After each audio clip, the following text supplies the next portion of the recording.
हम और आप ईश्वर को प्रसन्न करने के लिए बहुत कुछ करते हैं अपने अपने तरीके से। लेकिन जो तरीका हम अपनाते हैं, क्या वो सही है? अगर ये जानना है तो आज का वीडियो ज़रूर देखिए।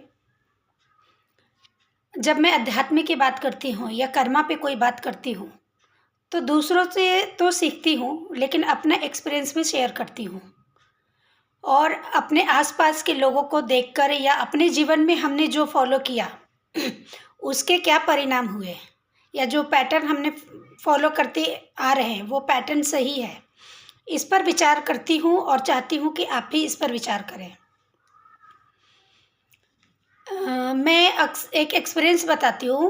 आप सबने ये एक्सपीरियंस किया होगा, ऐसा नहीं, क्योंकि ये कॉमन है, बहुत कॉमन है।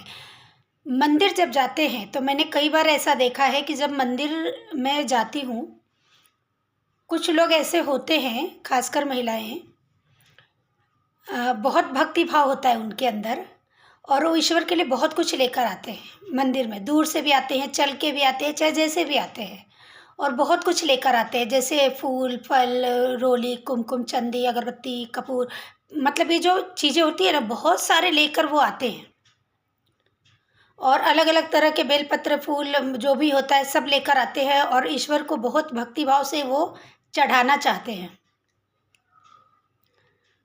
मैंने एक चीज़ देखा है कि जब वो आते हैं तो जो पहले से भगवान पे चढ़ी हुई चीज़ें होती है, सबसे पहले तो बहुत ही मैं कहती हूँ ना, उनके उस समय जो तरीका होता है उस चीज़ को तो पहले पूरी तरह से हटाती है। जैसे सब हटाओ, सब गंदगी है, सब साफ करो, मैं रखूँगी अब यहाँ पर। मतलब उनका जो भाव होता है ना, वो साफ करने का नहीं होता ईश्वर का, कि मतलब ईश्वर की जगह को साफ कर दूँ। उसका भाव होता है सारी चीज़ें बेकार है, हटाओ।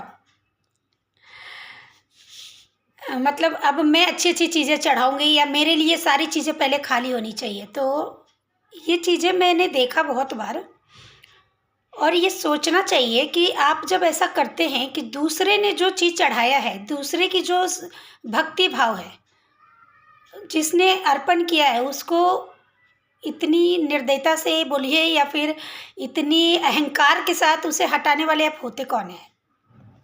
और आप ऐसा करके क्या लगता है ईश्वर आपसे प्रसन्न हो जाएंगे? आप चाहे 25 चीज़ें चढ़ा लीजिए, महीने भर चढ़ा लीजिए, 1 साल चढ़ा लीजिए, 10 साल भी चढ़ा लीजिए, आपके जीवन में कुछ परिवर्तन खास होने वाला है नहीं। क्योंकि जो आपने तरीका अपनाया है ईश्वर के करीब जाने का, वो तरीका ही गलत है। ये कर्मा से जोड़ के देखिए आपने। मैं कहती हूँ बहुत लोग ऐसे भी हैं जो कहते हैं उसने भगवान की पूजा तो की, लेकिन चढ़ावे में ये चढ़ाए, थोड़े से प्रसाद चढ़ाए, या ढंग से कुछ नहीं चढ़ाया, या पैसे ज़्यादा नहीं दिए। हम और आप ये कहने वाले कौन होते हैं?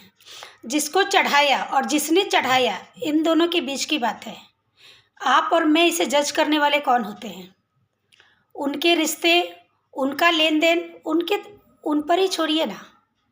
ईश्वर को पता है क्या लेना है और क्या नहीं लेना है। और आप और हम इतनी चीज़ें चढ़ा देंगे उनको, इतना अर्पण कर देंगे, तो आपको क्या लगता है ईश्वर हमसे बहुत प्रसन्न हो जाएंगे, आपसे बहुत प्रसन्न हो जाएंगे? ऐसा कुछ नहीं होने वाला है। तो इस सोच को बदलिए, और जब आप मंदिर जाए पूजा करने के लिए, तो दूसरों की पूजा का आदर कीजिए, सम्मान कीजिए। उसने जो भी चढ़ाया है, जैसा भी चढ़ाया है, वो उसके और ईश्वर के बीच की बात है। आप इसमें मत पड़िए, क्योंकि आप कर्मा तो खराब कर रहे हैं, आप ईश्वर के करीब अंतिम सांस तक नहीं पहुंच सकते। तो इस चीज़ का ध्यान रखें।